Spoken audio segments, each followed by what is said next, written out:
Welcome to the Advancing Surgical Care podcast, brought to you by ASCA, the Ambulatory Surgery Center Association. ASCA represents the interests of outpatient surgery centers of every specialty and provides advocacy and resources to assist them in providing safe, high-quality, cost-effective patient care.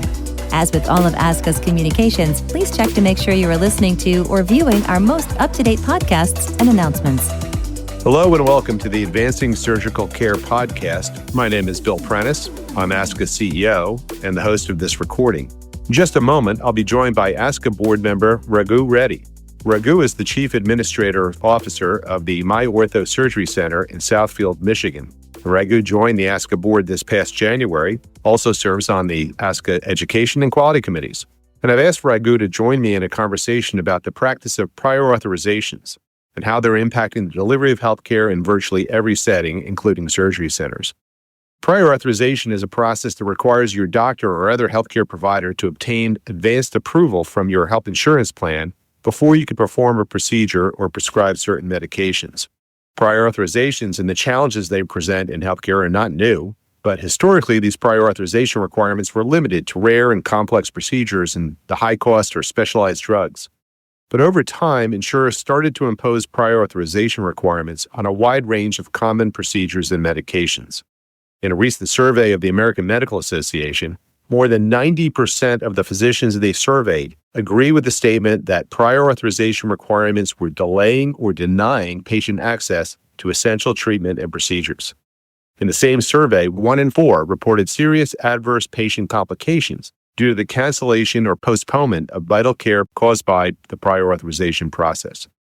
In response to this growing controversy, the Centers for Medicare and Medicaid Services, or CMS, convened a meeting of the leading health insurers last year where pledges were made to streamline and reduce the volume and amount of time required to obtain a prior authorization. Yet by most accounts, prior authorizations continue to put a heavy burden on patients and providers alike, with surgery center staff spending inordinate amounts of time and resources, and patients growing increasingly frustrated with the ordeal of seeking permission for many common procedures. At ASCA's recently concluded annual conference, Raghu gave an exceptional presentation on how surgery centers can streamline the process and reduce some of the friction and expense associated with prior authorizations. He agreed to share his knowledge and expertise with his ASCA colleagues and join me on this podcast. So, Raghu, welcome to the podcast. Hi, Bill. How are you? I'm doing great. So, Raghu, I don't think we need to spend more time diagnosing this problem. As most surgery center administrators know, prior auths are causing delays, cancellations, and lost revenue for their centers, while frustrating and, in some instances, harming patients. So let's get right to the principles you employ to streamline prior authorizations. Can you tell us about the 5 guiding principles you shared in your presentation?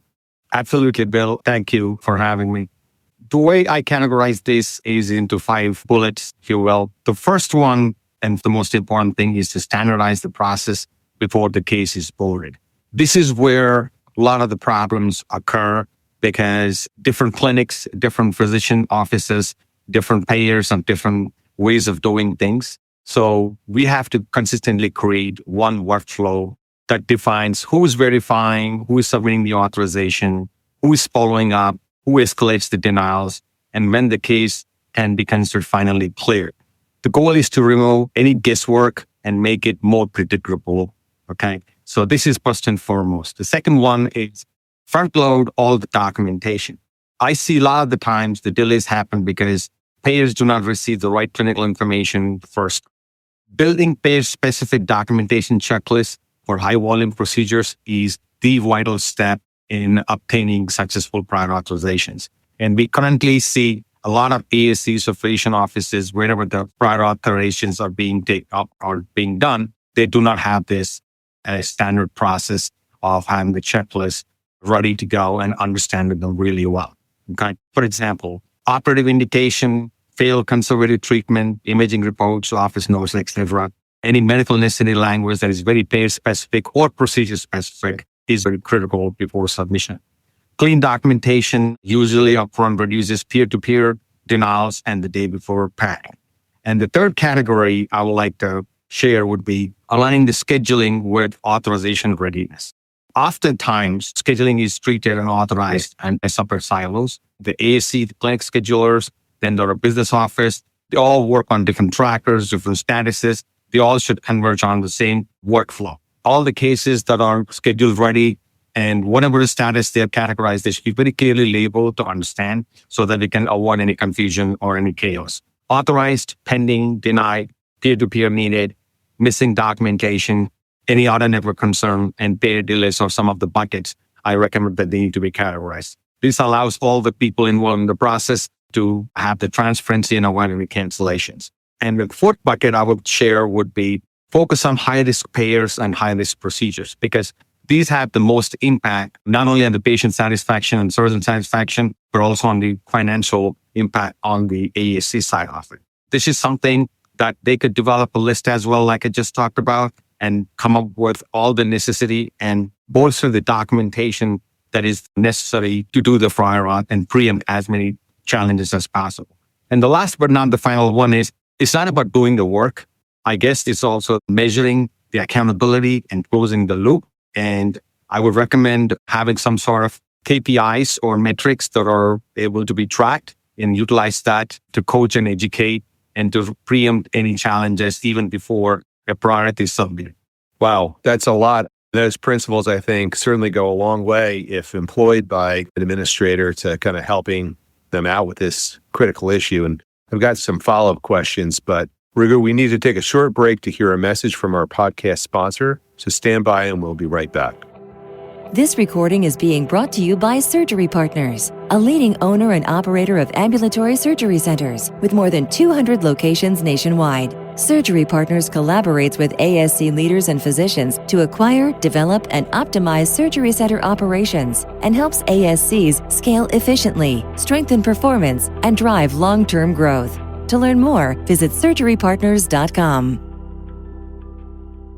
So, Raghu, before the break, you were talking about your 5 principles. And with those in mind, can you share with us your advice for mitigating prior authorization snags at patient intake? Great question, Bill. This is one of the areas that's often missed by a lot of us because the patient intake time is a golden opportunity to preempt a lot of these issues. So the first thing I recommend or I like to see is capture the clean information for the first time when the patient is right with you. Most of the authorization delays begin with basic intake issues. For example, incorrect insurance, missing subscriber information, demographics, incomplete clinical documentation, or unclear procedure details. So the intake team should verify eligibility benefits, payer requirements, get these CPT codes ready, diagnosis codes, laterality, implants, etc., and the sign of service as early as possible in the process. The second thing I like to see is standardizing the intake checklist by payer and by procedure. Especially for us who are high volume orthopedic surgery center, there should be a very clear authorization pathway. Different procedures trigger different documentation requirements, and the team that knows these requirements upfront are very likely to succeed with their prior authorization efforts. And that means knowing whether the protocols have been followed that are laid out by the payer for the procedure is very critical. Right, just if I could interrupt there, just so to be clear. So the idea would be to have your team ahead of time create this process, this checklist, so that it becomes standardized. Correct. But also very important, Bill, to have the strong communication channels between the clinics, the schedulers, and the ASC business office. If this dynamic gets altered, a lot of things can fall through the cracks. And also one needs to understand that this intake process is a closed loop process where missing information should be identified very quickly, sent back to the clinic, and tracked until it's resolved. Any misses that happen during the process can cause a problem later on in getting the timely prior authorization. Again, prior authorization should be based on the surgery date and the risk. Not all cases carry the same priority, same risk. For example, a case with implants, a high-cost supply, or out-of-network exposure, or the surgeon needs to document or provide more medical necessity documentation should be handled early in the process because on the back end, you would have time to mitigate some of these things are not ready to be prior auth because we don't have this information. And along these lines, one of the important things is during the intake process, there should be a clear, consistent communication with the patients on what happens during this process of prior auth, and they should close the loop with the patient. Got it. That makes sense. So, Raghu, let's talk about denials that occur just prior to a scheduled procedure or even after a procedure has been performed. Can any of these situations be remedied? And if so, how? Yeah, so many denial situations can be remedied, Bill, but the timing of the denial determines how much leverage you have. This is absolutely important to understand is the timing. At patient intake, the denial is usually the most fixable one because you have so much time because you just started the process. Some of this may not be true for the clinical denials. There are some procedural denials with incorrect insurance, missing documentation, raw CPDs or diagnosis codes, or payer site of service rules. And sometimes the language that is insufficient in the medical necessity. So the remedy is to stop the case as early as possible to identify some of these gaps and making sure that we are documenting this correctly and immediately resubmitting these for reconsideration. And that is where a strong, like I said, strong intake checklist and authorization tracker are really critical at the intake process. It happens again prior to the scheduled procedure. This becomes a little bit more operationally sensitive. At that point, you have to balance the sick patient satisfaction, surgeon expectations, you have OR block time and utilization, and also the financial risk. The denial is administered. The team should immediately escalate to the payer and see and request an urgent review, schedule a peer-to-peer if needed, or whatever that needs to be done. But an approval cannot be obtained before surgery because or the CPD code has changed right after the procedure versus what they are authorized based on the medical necessity. Then they have to immediately approach the payer within 24 to 48 hours or whatever timeline the payer lays out to go back and get a retro authorization so that they can get the denial or anything prevented. Again, denials happen after the procedure has been performed. This is, again, I just said the post-op change of CPD is some of those are very difficult. Some payers are very rigid, but a lot of payers do understand and they give you a retro auth and allow the claim to be paid. So again, the most important thing here is to categorize these denials into these administrative, clinical, or medical necessity or contractual payer specific policy denials, Bill. But from the ASC standpoint, the biggest lesson is that denial management cannot begin after the claims denied. It should be much earlier in the process. Got it. That makes so much sense. And you mentioned patient satisfaction and including making sure patients understand how this whole process works and how it's critical to the success of the whole care stream. Can you talk about how you approach these issues and preempt the confusion and frustration that patients often experience when prior auth becomes part of the whole deal? Yes, absolutely. We talked about the intake process. We talked about some of the things that need to be addressed early on in the process. And from my perspective, Bill, prior authorization is both a huge revenue cycle and patient experience issue. People see that as a revenue cycle issue all the time, but the patient experience issue is sometimes forgotten. So that's something that people think that it needs to happen in the back office. But from a patient's perspective, it's very personal and near and dear to them because they're worried about whether the surgery will happen, whether it'll be covered, whether they'll receive an unexpected bill. They're in the dark when it comes to their financial cost sharing requirements that are needed for the surgery to happen. So we have to get that anxiety out of the gear as early as possible. Okay. Patient intake, the goal is to clean front-end process, have the patient understand, give time to ask questions, explain what the process is, and then let the patient know that they do not have authorization in time, or if they hit any of the challenges, they will keep the patient in the loop. That communication piece is absolutely critical, not only to help patient understand what's going on in the process, but also help them make a decision whether they need to proceed with the surgery, take the risk of out of pocket, or wait until the authorization goes through. Then there's a lot of frustration on the patient's part because they're getting surgery, they're anxious, and they don't need to add any more to that by not keeping them in the loop. When the issues arise, it's important to communicate with the patient, especially during the authorization process. I think that will lay a lot of concerns or frustrations from the patient's perspective to rest. And my overall philosophy is very simple, Bill. You have to verify early in the process and communicate very clearly, like I said, to the patient and document thoroughly and escalate as quickly as possible. And we have to own that patient experience. Prior authorization always creates friction, but I think if you have a very disciplined and engaged intake process, a lot of these can limit the patient satisfaction issues or any frustrations that may experience Because as in the ASC industry, there's one thing we absolutely strive for is ultimate patient satisfaction, outcomes, and experience. Absolutely. It's an enormous priority. And I think some of the counseling you provided here will help some of our members in terms of ensuring that even when dealing with these contentious issues like prior auth. So, Raghu, I have two last questions for you before I let you go. One is price transparency and how you think it actually works to your facility's benefit, even with the prior auth issues and the competitive pricing associated with surgery centers. Can you touch on that? Yes, absolutely. I strongly believe that price transparency works to the benefit of all the surgery centers because it reduces the uncertainty for the patients, supports the prior authorization process that we talked a whole lot about, and highlights one of the biggest advantages that ASCs already have, which is high quality care at more predictable and a competitive cost. Prior authorization frustrates patients because they often feel like they're caught in the middle. They do not always understand what's going on, what's pending, what the plan requires, and what they may owe on the date of surgery. Price transparency helps to take some of the confusion and chaos off the table very early in the process when we can clearly explain the patient what the expected facility fees would be, what the anesthesia considerations are, what the implant exposures are, what their copays, deductibles, or coinsurances are. I think they feel less anxious and blindsided.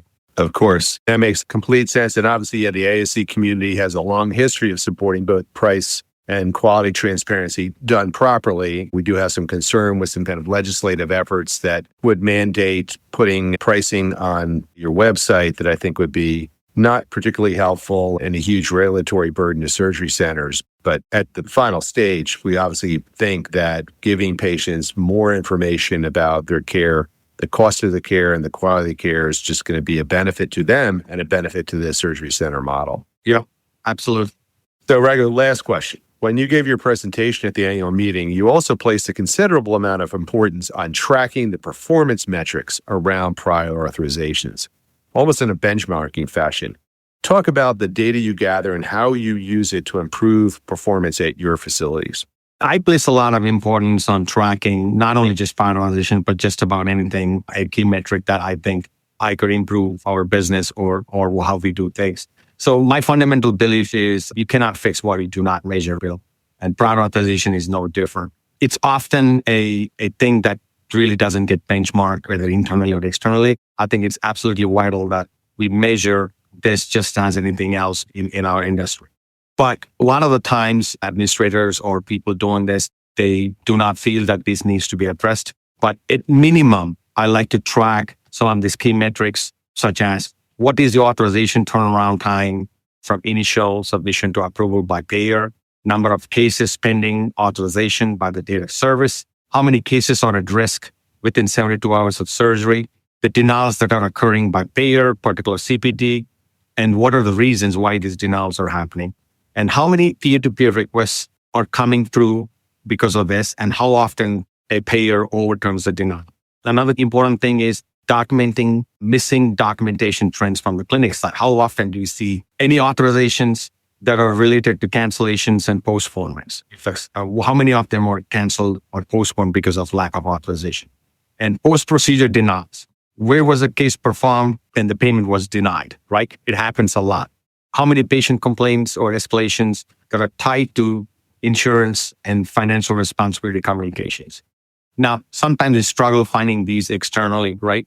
And we at ASCA are continually looking to develop these benchmarks for our peers in the industry. But all of these metrics tell a story and help paint the picture for coaching, for improving processes, educating surgeons, and making sure that we come full circle and using the data rather than opinions or personal experiences, right? I think this is very important. If you do not have any external benchmarking abilities, I think one should create their own internal benchmarking and benchmark internally to at least to have data.